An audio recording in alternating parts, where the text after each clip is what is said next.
خطہ پہ بھی ہمارے علماء یہ کہتے ہیں کہ انہوں نے اجتہاد کیا کہ جی متع کی وجہ سے جو بچے پیدا ہو جاتے ہیں ان کی وراثت کے مسائل پیدا ہو رہے ہیں اور قرآن میں ان کا ذکر نہیں ہے، تو ان کے وراثت کے مسائل کو کیسے حل کیا جائے، تو لہذا متع کو ہی بند کر دیا جائے۔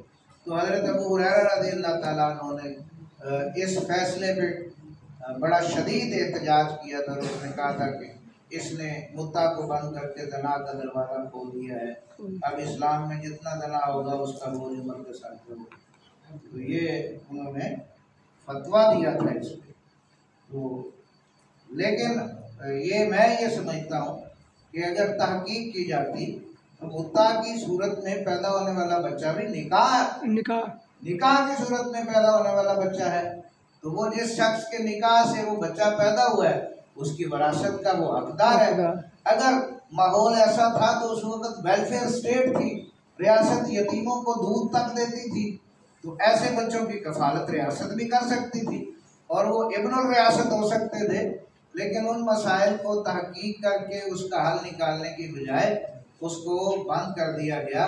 اس کی وجہ سے اسلام میں زنا کا واقعی دروازہ کھلا ہے اور زنا عام ہوا ہے، دور رہ سکتا تھا۔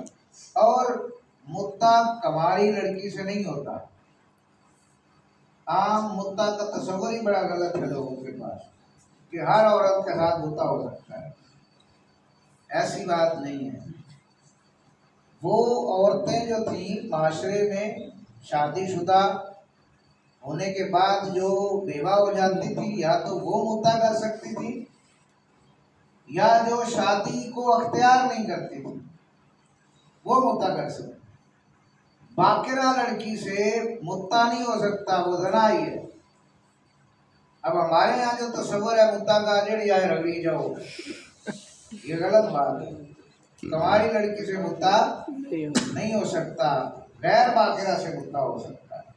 وہ دروازہ انہوں نے بند کیا، تو اس کی وجہ سے اسلام میں کافی مسائل پیدا ہوئے۔